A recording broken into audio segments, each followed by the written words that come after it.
الحمد لله رب العالمين، والصلاة والسلام على سيد الأنبياء والمرسلين وعلى آله وأصحابه وأهل بيته أجمعين وعلى كل من تبعهم بإحسان إلى يوم الدين. باب قول الله ونضع الموازين القسط ليوم القيامة وأن أعمال بني آدم وقولهم يوزن. وقال مجاهد القسطاس العدل بالرومية، ويقال القسط مصدر المقسط وهو العادل، وأما القاسط فهو الجائر. وبه قال حدثنا أحمد بن مشكاب قال حدثنا محمد بن خضير عن عمارة بن القعقاع عن أبي زرعة عن أبي هريرة رضي الله تعالى عنه قال قال النبي صلى الله عليه وسلم: كلمتان حبيبتان إلى الرحمن خفيفتان على اللسان ثقيلتان في الميزان، سبحان الله وبحمده سبحان الله العظيم.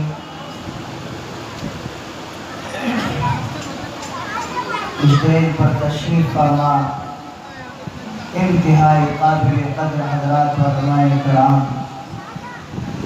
سامنے بیٹھے ہوئے ہمارے نوجوان بزرگ احباب، پردہ نشین خواتین، اس مدرسے کے اساتذہ، طالبات و معلمات، ابھی امسال دور حدیث کی تکمیل کرنے والے طالبات نے بخاری شریف کی آخری روایت پڑھی ہے۔ میں انتہائی حیرانی کے عالم میں مبتلا ہوں کہ کہاں بخاری شریف جیسی عظیم الشان مقدس کتاب اور کہاں یہ حقیر و فقیر عاجز انسان۔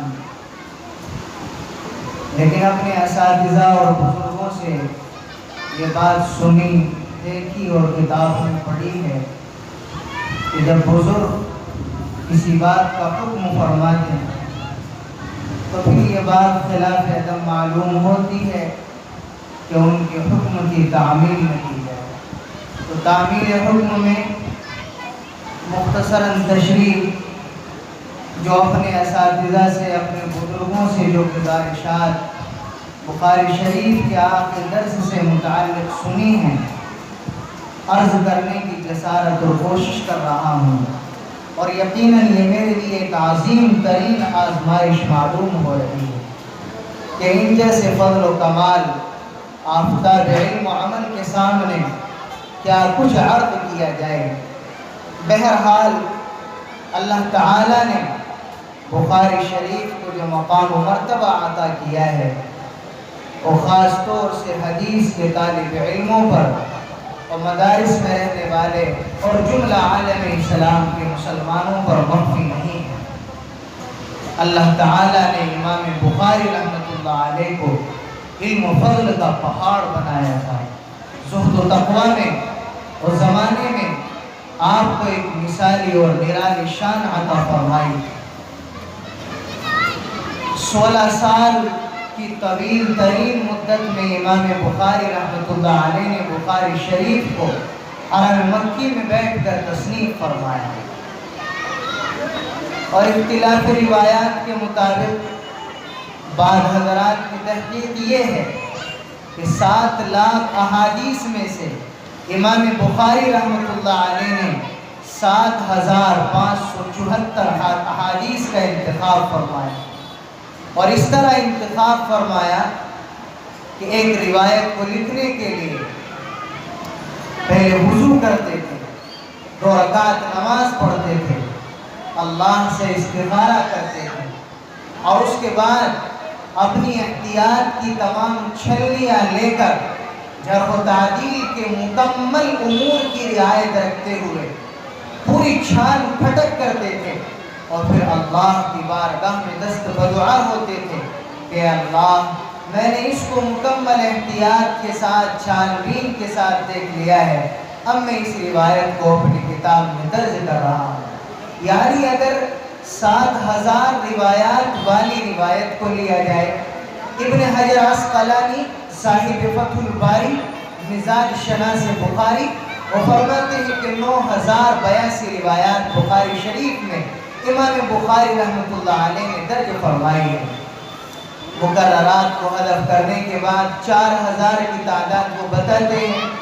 بہرحال اگر 7000 والی روایت کو لیا جائے تو امام بخاری رحمۃ اللہ علیہ نے بخاری شریف کو تصنیف کرنے کے لیے 14000 رکعت اللہ کے حضور پڑھی۔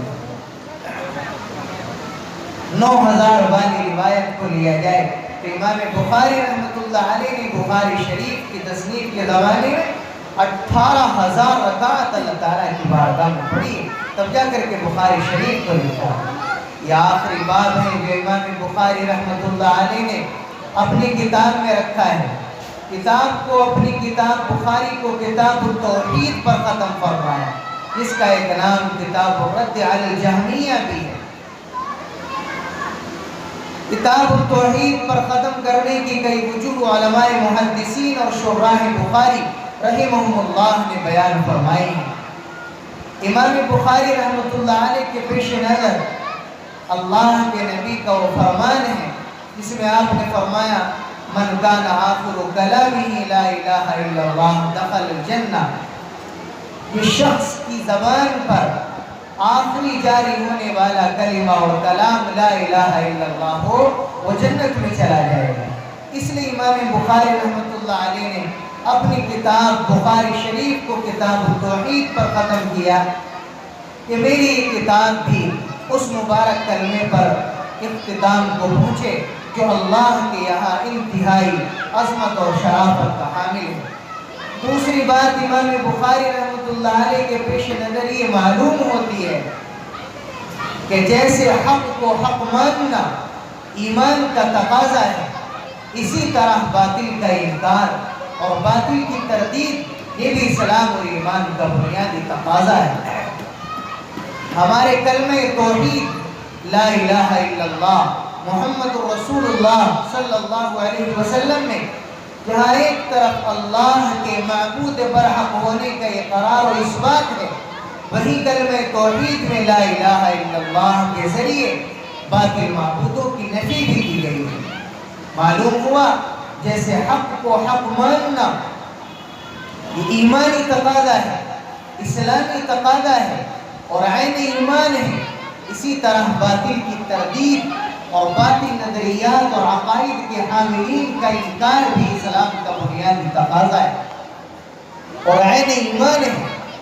امام بخاری رحمۃ اللہ علیہ نے بخاری شریف کی کتاب التوحید اور کتاب الرد علی الجہمیہ میں باطل فرقوں کی تردید فرمائی ہے۔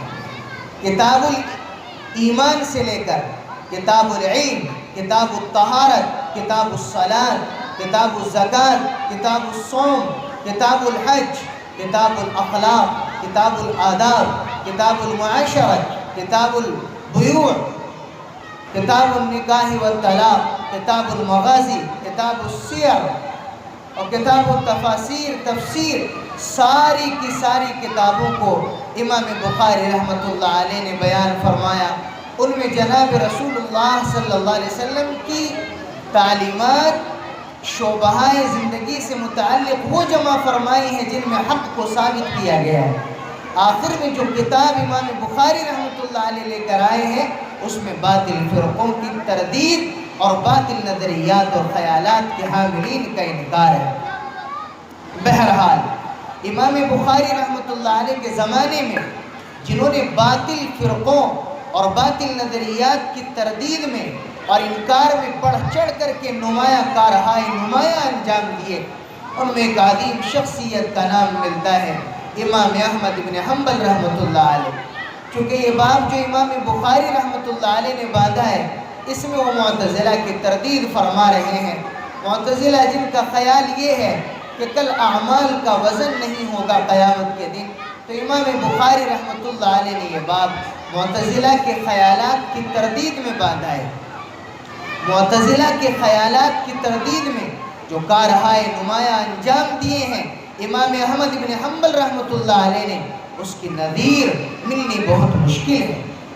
جب معتزلہ کو حکومت وقت کی سرپرستی حاصل ہو گئی اور امام احمد بن حنبل رحمۃ اللہ علیہ کا موقف حکومت کی تمام تر مصائب آزمائشوں کے باوجود نہیں بدلا، تو امام احمد بن حنبل رحمۃ اللہ علیہ کو حکومت نے اپنے دربار میں طلب کیا۔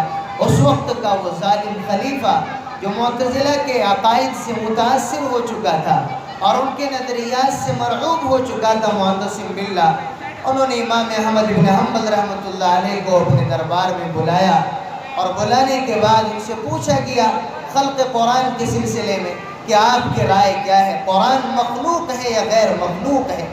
امام احمد بن حنبل رحمۃ اللہ علیہ نے اپنے مسلک اور موقف کا اظہار بڑی جرأت کے ساتھ، جمع مردی کے ساتھ، استقامت کا مظاہرہ کرتے ہوئے اپنے موقف کا اظہار کیا۔ چنانچہ ان کو کوڑے برسانے کے لیے لے جایا گیا۔ وہاں ایک ڈاکو تھا جو ان سے پہلے جیل میں موجود تھا۔ اس ڈاکو نے کہا کہ احمد بن حنبل، آپ کو جو جیل میں لے جایا جا رہا ہے وہ اللہ کے دین کی خاطر لے جایا جا رہا ہے۔ میں یہاں ڈاکو ہونے کے جرم میں قید ہوں اور میں سینکڑوں کوڑے کھا چکا ہوں، آپ تو اللہ کے دین کی سربلندی کے لیے گرفتار کر کے لائے گئے ہیں اور آپ کو جیل کی سلاخوں کے پیچھے لے جایا جا رہا ہے اور آپ کوڑے کھانے والے ہیں۔ خدا کے واسطے پامردی کا، جمع مردی کا اور استقامت کا مظاہرہ کرنا۔ چنانچہ امام احمد بن حنبل رحمۃ اللہ علیہ نے استقامت کا مظاہرہ فرمایا۔ جلادوں کو متعین کیا گیا، ایک جلاد صرف 2 کوڑے مارتا تھا، باقی دوسرا آ جاتا تھا تاکہ کوڑا لگنے میں کسی قسم کی کوتاہی نہ ہو۔ علماء نے لکھا ہے کہ وہ کوڑا ایسا تھا کہ اگر مضبوط ترین ہاتھی کو بھی مارا جائے تو وہ بھی ہدک جائے۔ بہرحال ایک مجلس میں امام احمد بن حنبل رحمۃ اللہ علیہ کو 17 کوڑے لگائے گئے۔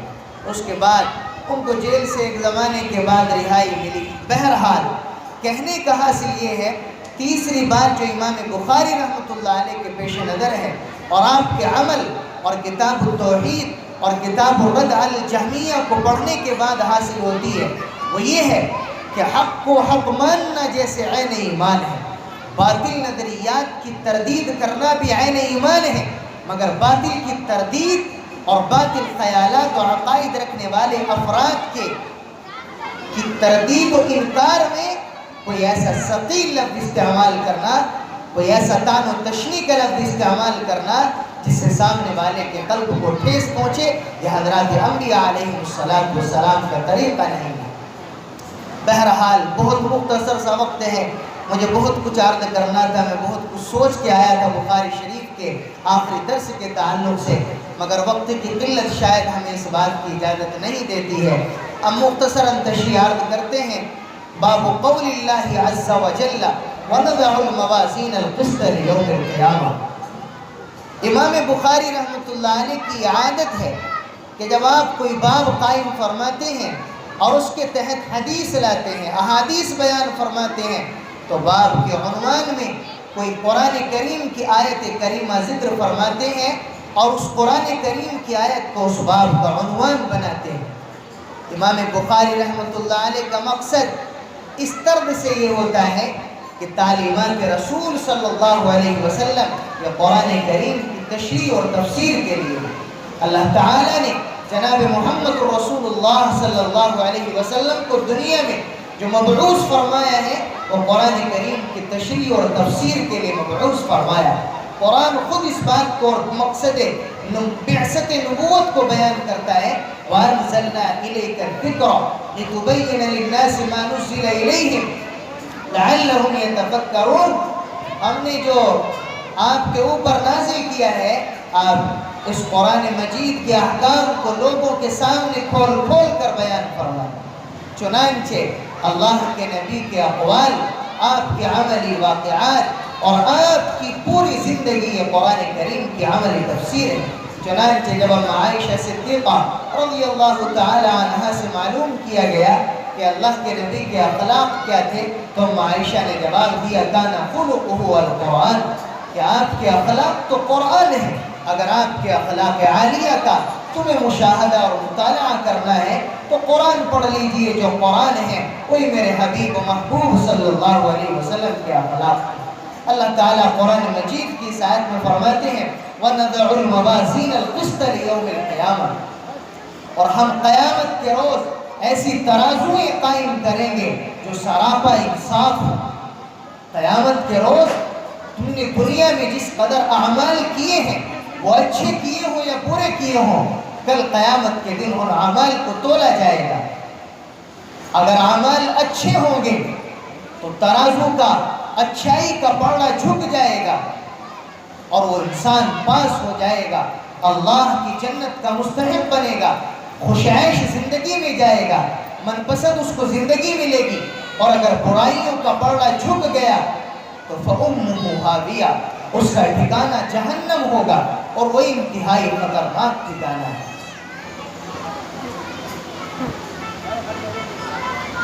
لغوی اعتبار سے وَنَضَعُ الْمَوَازِينَ الْقِسْطَ لِيَوْمِ الْقِيَامَةِ میں القسط کو علماء محدثین نے الموازین کی صفت بنایا ہے، کیونکہ القسط مصدر ہے۔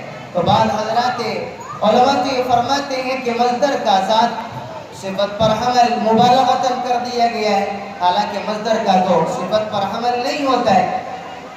تو فرماتے ہیں زید عدل کے قبیل سے القسط کا حمل کر دیا گیا۔ دوسری بات یہ ہے کہ یہاں القسط صفت کے معنی میں ہے۔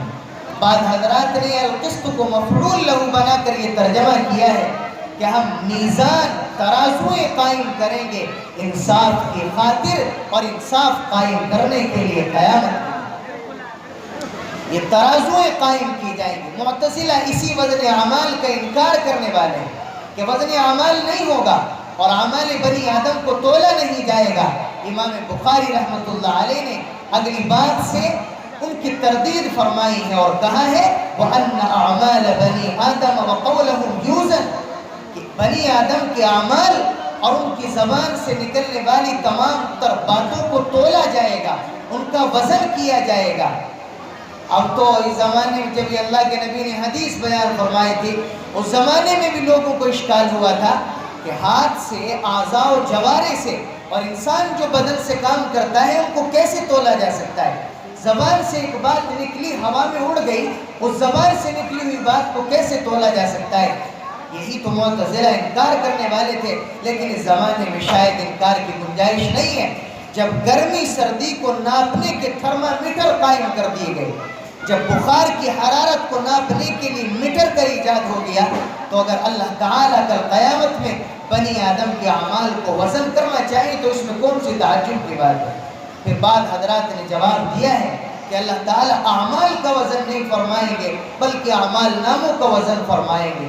بعض حضرات نے کہا ہے کہ انسان کو خود ترازو میں کھڑا کیا جائے گا اور تب اس کا وزن کیا جائے گا، لیکن امام بخاری رحمۃ اللہ علیہ نے وَأَنَّ أَعْمَالَ بَنِي آدَمَ وَقَوْلَهُمْ يُوزَنْ سے صاف اور صریح اشارہ فرمایا ہے کہ اس طرح کی تعویلات کی کوئی حاجت نہیں ہے، خود بنی آدم کے اعمال کو اور ان کے اقوال کو تولا جائے گا۔ ایسا معلوم ہوتا ہے کہ امام بخاری رحمۃ اللہ علیہ کو اللہ نے یہ منکشف فرمایا ہو کہ آپ کی کتاب کو پڑھنے کے بعد لوگ سند فضیلت کو حاصل کیا کریں گے اور عالم بنا کریں گے، اور آپ کی کتاب بخاری کو پڑھنے سے پہلے کسی کو سند فضیلت نہیں دی جایا کرے گی۔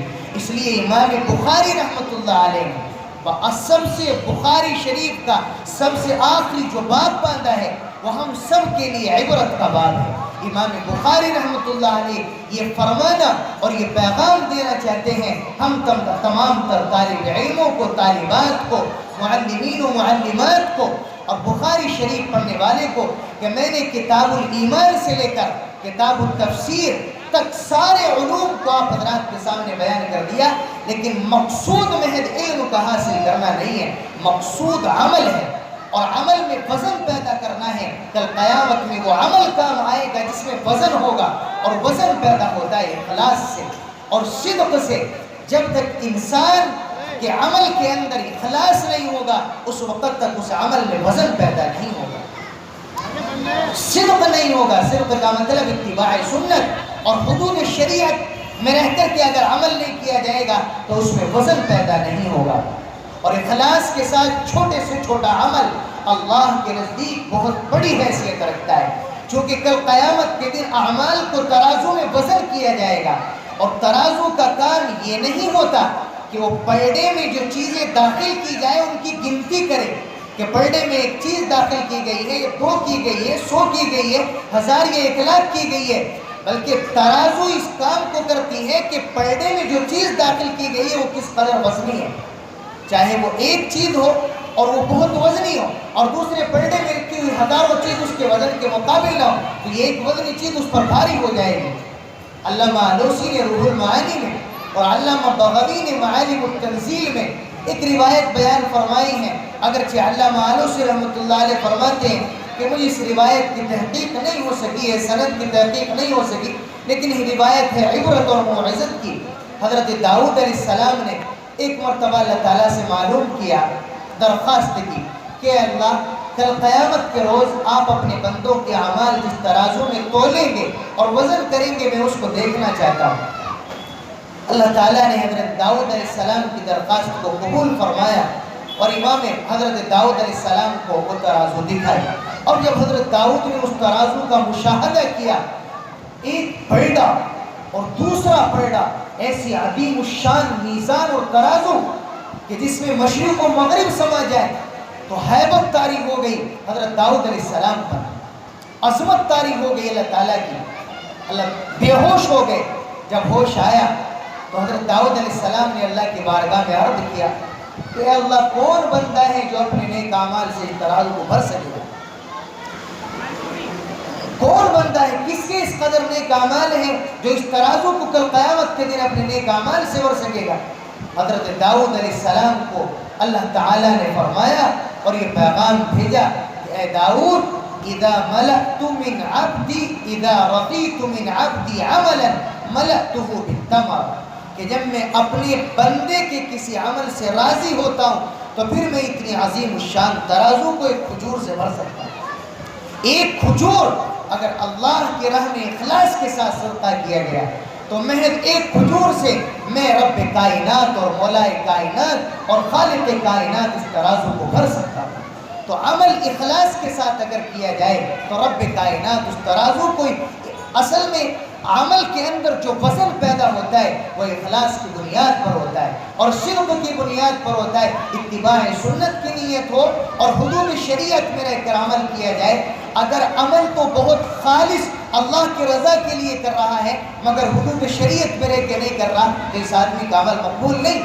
ایک آدمی چوری کر رہا ہے اور چوری کرتے ہوئے اس کی نیت یہ ہے کہ جتنا مال چوری اور ڈکیتی کے نتیجے میں ملے گا سارے کو اللہ کے راستے میں صدقہ کروں گا اور غریبوں پر خرچ کروں گا.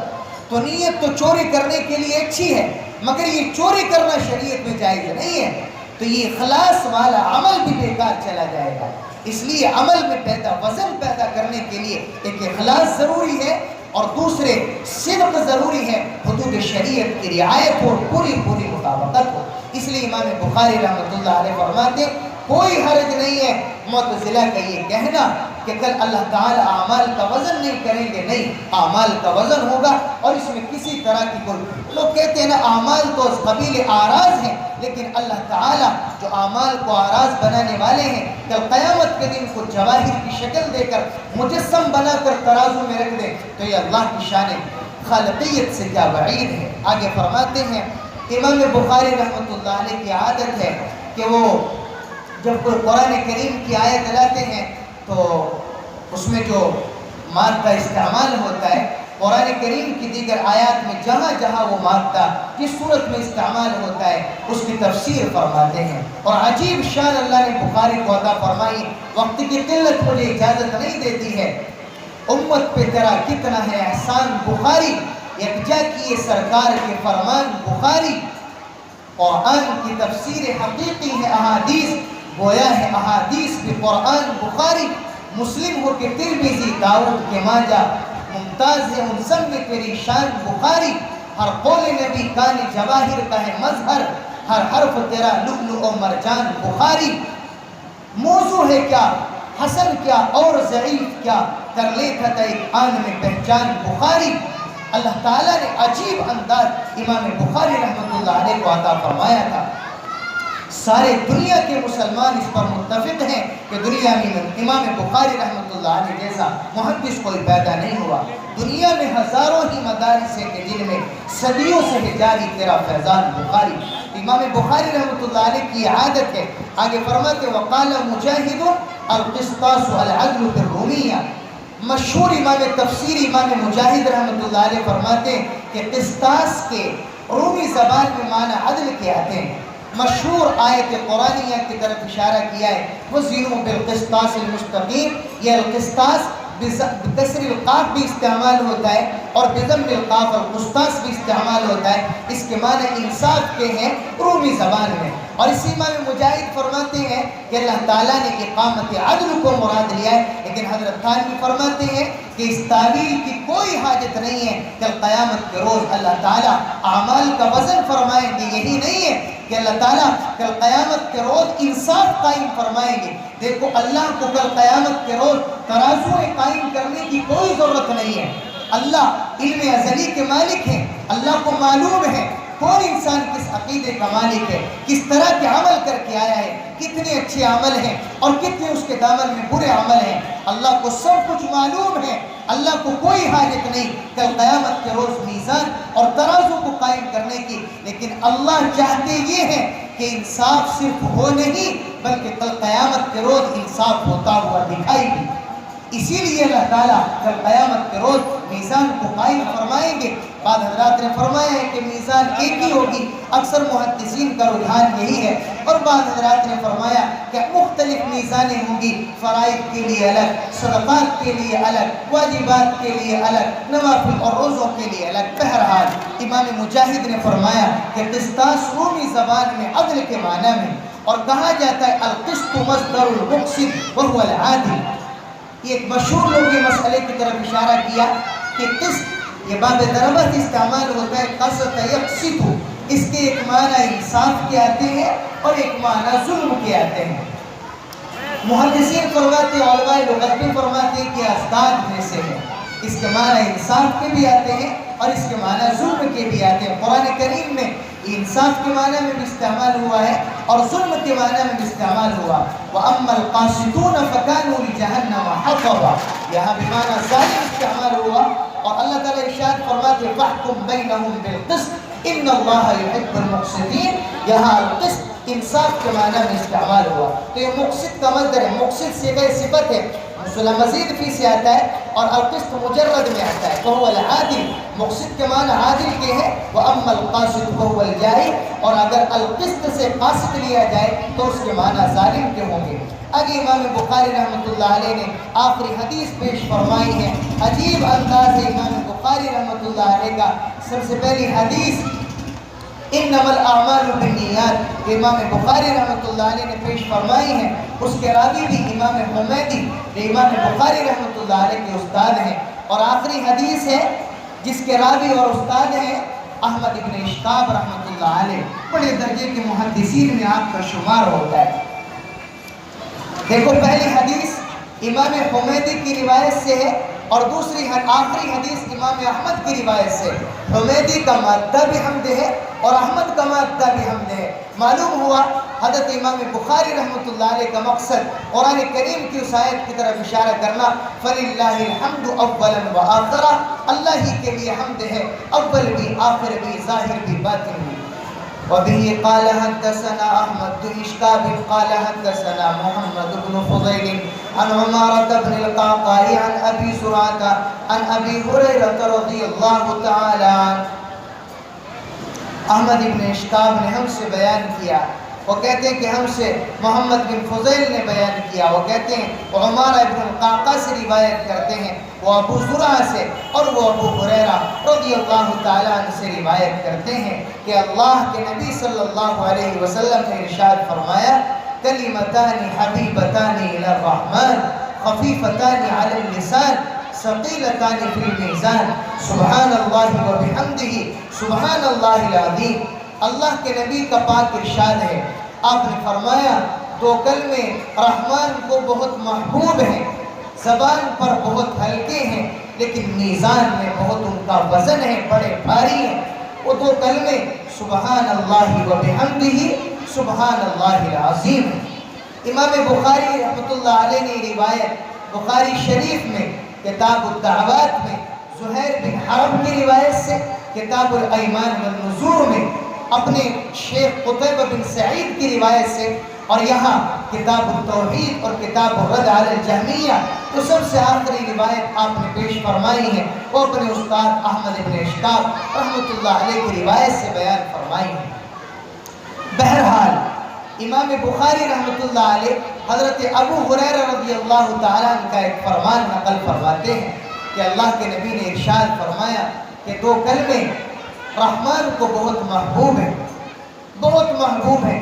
اللہ کی اتنی عظیم ذات ہے، سوال پیدا ہوتا ہے جو چیز اس کو محبوب ہوگی اس کو انجام دینے کے لیے تو بڑے پاپڑ پھیلنے پڑیں گے اور بڑا عظیم عمل درکار ہوگا، لیکن قربان جائے مولائے کائنات جناب محمد الرسول اللہ صلی اللہ علیہ وسلم پر کہ آپ نے حدیث مبارک میں رحمان کا لفظ استعمال فرما کے اس طرف اشارہ فرما دیا کہ چونکہ رحمان کا لفظ لے کر آئے ہیں لہذا اب وہ دو کلمے بڑے عظیم نہیں ہوں گے، یعنی ان کو انجام دینے کے لیے، ان کو زبان سے ادا کرنے کے لیے کسی مشقت کا اظہار نہیں ہوگا اور پریشانی کا سامنا نہیں کرنا پڑے گا۔ حضرت نے فرمایا حبیبتان للرحمن، وہ دونوں کلمے اللہ کو رحمان کو بہت محبوب ہیں۔ جب رحمان کو محبوب ہیں تو ان کا پڑھنے والا بھی رحمان کا محبوب بن جائے گا۔ رحمان کو محبوب ہے کیوں؟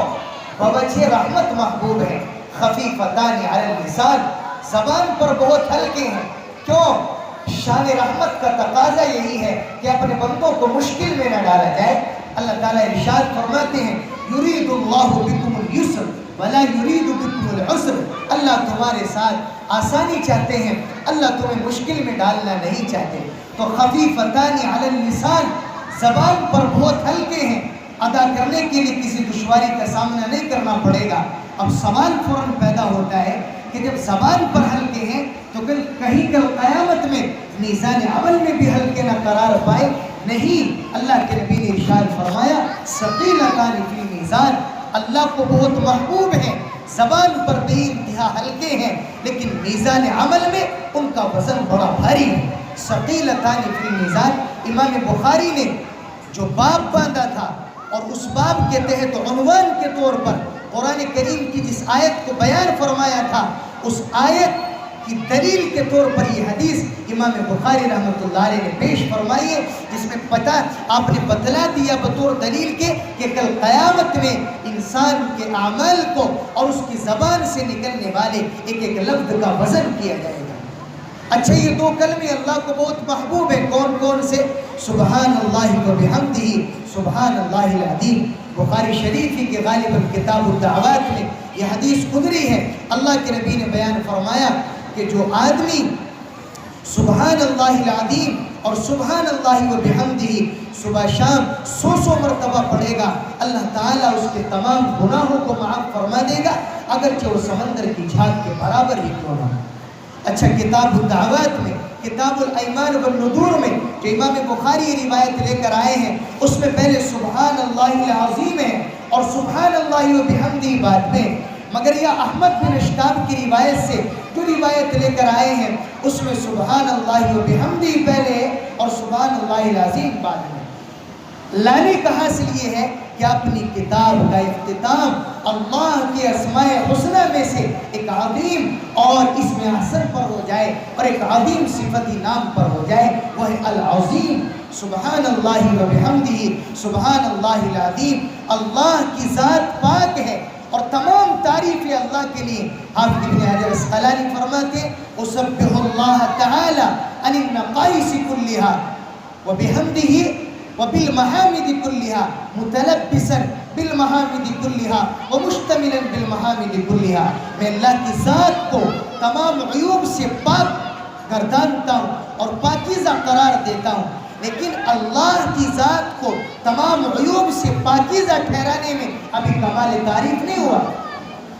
کامل تعریف اس وقت ہوگی جیسے کوئی کہے کہ ہمارے ملک کا بادشاہ کالا نہیں، ہمارے ملک کا بادشاہ اندھا نہیں، ہمارے ملک کا بادشاہ لنگڑا نہیں، تو یہ بھی تعریف کامل نہیں ہے. یہ اس کے اوصاف حمیدہ کو بیان تو کیا جا رہا ہے، لیکن یہ معنی اوصاف ہیں جامع بیان کرنے کے لیے آگے اللہ کے نبی نے بیان فرمایا وَبِحَمْدِهِ، اور تمام تر اوصاف اس ذات عالی صفات کو حاصل ہے. سبحان اللہ، اللہ کی ذات تمام تر عیوب سے، تمام تر نقائص سے پاک ہے. قربان جائے حضرت عارفی ڈاکٹر مولانا عبدالحی صاحب نور اللہ مرقدر پر آپ نے فرمایا کہ سبحان اللہ و بحمدہ میں پوری شریعت کا اقرار ہے. جب اللہ کو تمام عیوب سے پاک آپ نے جان لیا اور اس کا اقرار کر لیا تو اب اللہ کی شریعت بھی پاک، اب اللہ کا حکم بھی پاک، اب اللہ کا قرآن بھی پاک، اب اللہ کے نبی کے فرامین بھی پاک. گویا کہ پوری شریعت کا بندہ اقرار کر لیتا ہے سبحان اللہ و بحمدہ، سبحان اللہ و بحمدہ اور سبحان اللہ العظیم کہہ کر کے.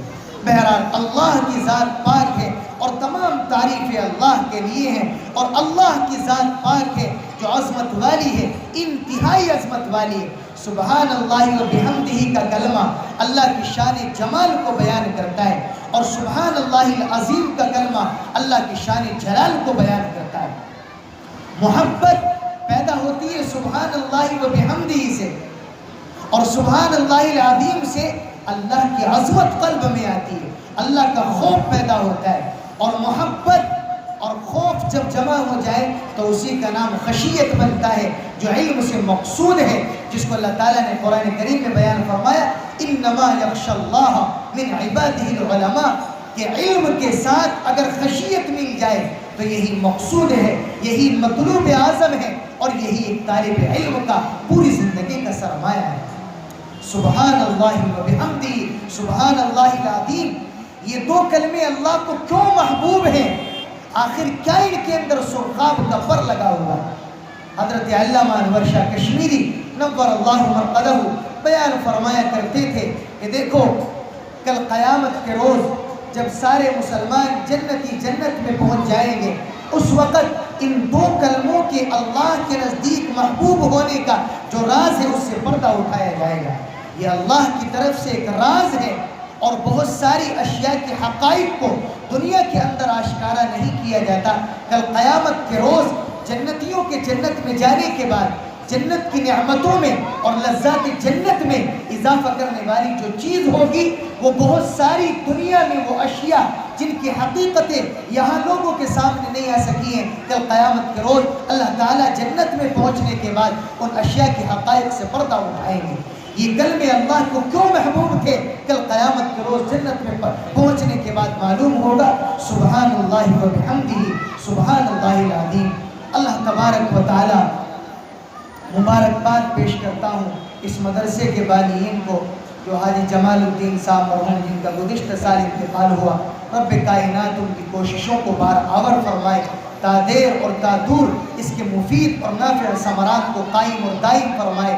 اور تہ دل سے مبارکباد پیش کرتا ہوں اس سال دورہ حدیث شریف سے کی تکمیل سے فراغت حاصل کرنے والی ان 7 طالبات کو جنہوں نے عالمیت کا کورس مکمل کیا.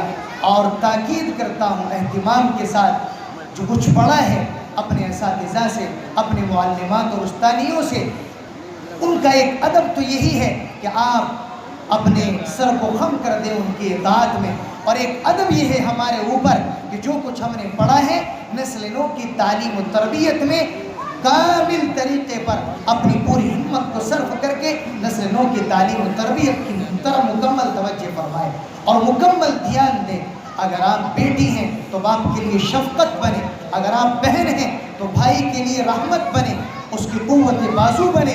اگر آپ بیوی ہیں تو شوہر کے جملہ امور میں، چاہے وہ امور خانہ داری ہوں، چاہے وہ کاروبار کے تعلق سے ہوں، خواہ وہ کسی تعلق سے ہوں، بہترین معین بنے، بہترین مشیر بنے، آپ اس کے کاموں میں ہاتھ بٹانے والی بنے. اگر آپ ماں ہیں تو اپنے بچوں کی اچھی تربیت کریں. رب کائنات آپ کے علم کو قبول فرمائے اور آپ کی اس درس نظامی کی تکمیل کو آپ کے حق میں مفید اور نافع بنائے. آپ کے والدین کے حق میں، آپ کے رشتہ داروں کے حق میں، آپ کے تمام تر ساتھیوں اور تمام تر اساتذہ اور طالبات اور معلمات کے حق میں رب کائنات اس کو بہت بہت قبول فرمائے اور تاکہ اس کے اثرات کو اور نافع اثرات کو قائم اور دائم فرمائے. آمین. وآخر دعوانا ان الحمد للہ رب العالمین.